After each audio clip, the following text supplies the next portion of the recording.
Olá pessoal, mais uma questão desse nosso projeto Estequiometria no Enem. Vamos lá, começa, Fábio. Pega a fichinha que está aí no linkzinho abaixo e a gente vai fazer agora a quarta questão daqui. Vamos embora. Grandes fontes de emissão do gás dióxido de enxofre são as indústrias de extração de cobre e níquel, em decorrência da oxidação dos minérios sulfurados. Para evitar a liberação desses óxidos na atmosfera e a consequente formação da chuva ácida, o gás pode ser lavado em um processo conhecido como dessulfurização, conforme mostrado na equação 1, que está aqui. Beleza? Por sua vez, o sulfato de cálcio formado, veja aqui, sulfato de cálcio formado, não, o sulfito. Está falando do sulfito? Sulfito. Por sua vez, o sulfito de cálcio formado pode ser oxidado, né? Então veja que ele vai sofrer uma reação de oxidação, mostrada aqui pela equação 2, pode ser oxidado com auxílio do ar atmosférico para a obtenção do sulfato de cálcio. Agora sim, sulfato de cálcio, como mostra a equação 2. Essa etapa é de grande interesse porque o produto da reação, popularmente conhecido como gesso, é utilizado para fins agrícolas. Aí ele deu a equação, fornece as massas molares e aí se liga. Veja no comando da questão o que ele vai pedir, né? É aquela parte da nossa regrinha de 3 tão importante. O que ele dá e o que ele pede. O que é que ele pede, Flávio, no comando da questão? No comando ele fala assim: considerando um rendimento de 90% no processo, a massa de gesso obtida em gramas por mol de gás retido é mais próxima de... Interpretando a questão, galerinha, ele está querendo que você encontre a massa de gesso produzida a partir de 1 mol de gás o quê? Retido.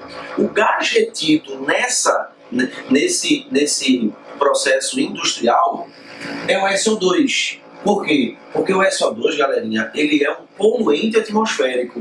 O SO2, quando ele é lançado, né, Vieira, para a atmosfera, ele pode se combinar com o oxigênio, produzindo um segundo óxido de enxofre, o SO3, e o SO3 pode se combinar com a água, com a umidade atmosférica, produzindo ácido sulfúrico, um ácido forte, que vai gerar o quê? Chuva ácida. E aí depois, dentro desse nosso projeto, nós vamos ter um momento de química ambiental.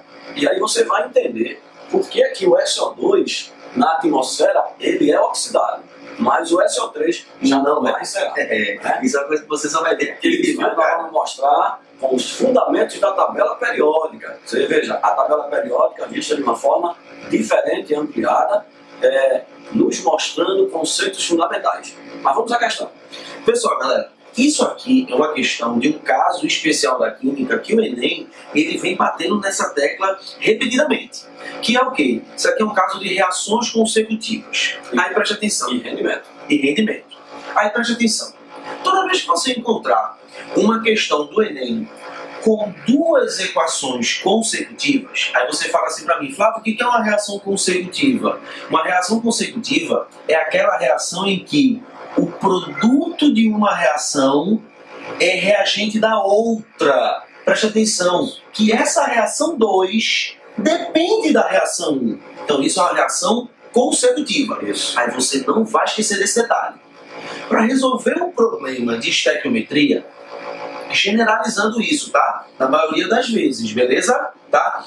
Para resolver um problema de estequiometria, você só precisa de uma equação.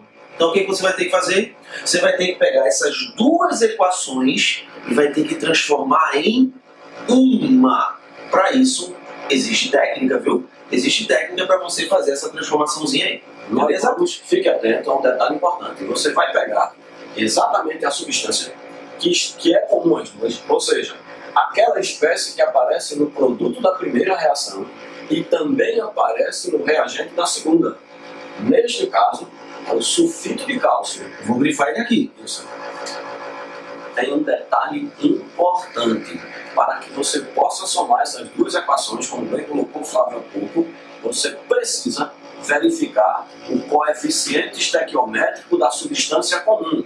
Flávio, essa substância comum às 2 equações, a gente chama tecnicamente de quê? Eita, diz aí pra mim, qual é o nome técnico da substância que aparece como produto numa reação e reagente para outra. Diz aqui pra gente. Boa! Muito bem! Intermediário de reação. Já foi questão, né, Vieira, de segunda fase da nossa velha Universidade Federal de Pernambuco, tá? E isso aqui pode aparecer. Isso aqui é um intermediário de reação. Muito comum em cinética química. Agora, uma coisa engraçada. Só o Flávio escutou sua resposta. Eu não escutei. Eu acho que ele estava com algum problema. Mas você é um velho inteligente, deve ter dito. Eu que não escutei, viu? Eu peço perdão. Então, cuidado. O intermediário de reação, que é o sulfito de cálcio, ele aparece no produto da primeira e aparece no reagente da segunda. Só que tem um detalhe. O coeficiente dele tem que ser igual nas duas reações. Qual é o coeficiente dele aqui? É 1. E na segunda, Flávio? 2. Então, nós temos que estabelecer aí um padrão de igualdade. Portanto, nós vamos precisar multiplicar a primeira equação toda por 2. Tá aqui.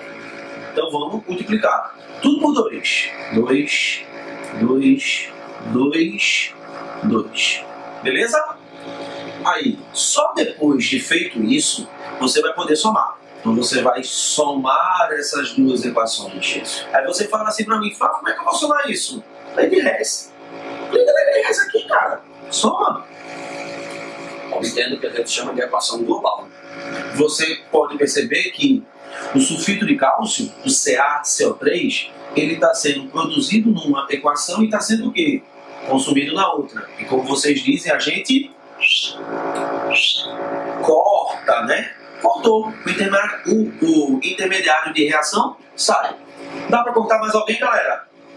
Não. Então você soma. Vamos somar. 2 carbonatos CaCO3 mais 2 SO2 mais O2 produzido quem, galera? Sulfato de cálcio.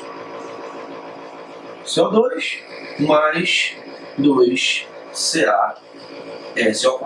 Que ele chamou de gesso. Que ele disse que era o gesso. Aí veja, equação química escrita, equação química está balanceada, beleza? Aí a gente vai fazer aquele nosso quê? O nosso famoso retângulo, para facilitar o seu desenvolvimento, para facilitar o desenvolvimento do processo estequiométrico. Bom, tendo o retângulo, nós vamos verificar no comando da questão quais são os dados. Veja, Flávio, ele pede, considerando o rendimento de 90%. Significa dizer que nem todo reagente, nem toda a quantidade do reagente foi convertida em produto. Apenas 90% foi convertido. A massa de gesso obtida, Pergunta está aqui, M, a massa de gesso obtida, por mol do gás retido. no começo do vídeo. Qual foi o gás retido? Bora! SO2 por mol. Então aqui é 1 mol. Beleza? Turma, escrevemos fora do retângulo dado e pergunta. Dentro do retângulo eu vou escrever o que a equação está me dizendo de acordo com o dado e de acordo com a pergunta. Então se liga. Fazendo a conversão. Eu vou escrever dentro do retângulo alguma coisa em mol. Então aqui eu vou escrever o quê? 2 mols. Pronto. Do lado de cá, seguindo a linha de raciocínio de Fábio, ele quer a massa do sulfato de cálcio formada. Ora, dentro do retângulo, então, eu tenho que converter esse coeficiente, como nós já dissemos em vários vídeos, coeficiente que aparece à frente de cada substância, indica sempre proporção em mol. Então nós temos aqui 2 mols, nós vamos ter que converter para massa. Para isso, a gente vai usar a massa molar. Massa molar do sulfato de cálcio. Preste atenção que, diferente das outras questões, ele não te deu a massa molar pronta. Ele te deu o quê? A massa do cálcio, a massa do enxofre e a massa do oxigênio. Mas você, um fera desenrolado, um fera que sabe, né, trabalhar, você vai saber calcular essa massa molar sem problema nenhum. Que seria isso? 40 vezes 1, 40, mais 32 vezes 1, 32, mais 16 vezes 4, 64. Somando tudo isso, você acha 136 gramas por mol. isto é, a massa molar do sulfato de cálcio. Agora, tem um detalhe, não é? Quando você olha, Flávio, aqui eu tenho 2 mols, então vamos escrever aqui 2 mols, ok? Entretanto, eu tenho que converter de mol para massa. Ó, mas a proporção das espécies envolvidas nessa nossa regra de 3, que são o SO2 e o sulfato de cálcio, ó, é na proporção de 2 mols para 2. Então é de 2 para 2. Significa dizer que nós podemos simplificar e trabalhar com uma proporção de 1 para 1. Então aqui dentro, ó, eu tenho 1 mol de sulfato de cálcio ou 136 gramas. Corrige aí, Fábio. Significa aí? Vou colocar aqui, ó. 1 mol. Pronto. 1 mol. 1 mol. 1 mol, 136 gramas. Se eu quero saber a massa produzida por 1 mol... Pelo amor de Deus, você não vai fazer essa regra de 3, né? Se eu quero saber a massa produzida por 1 mol, essa massa vai dar quanto? 136 gramas. Pronto. Só que tem um detalhe. Ah, aí você vai olhar, né? Vai dizer, errado, né? Não errou não, cara, a gente não errou não. Sabe por quê? Porque tem um detalhezinho importante. Qual é o detalhe, Vieira? Na verdade, ele diz que o rendimento foi de 90%. Então, essa massa é a que deveria ser produzida se o rendimento fosse de 100%. Mas como foi 90%? Você multiplica aqui por 0,9 vezes 0,9 e nós vamos encontrar como resposta aqui, valor, Flavio? 122. 122. 122 gramas. Cuja resposta está na letra? Na letra C. Essa C de carinho, C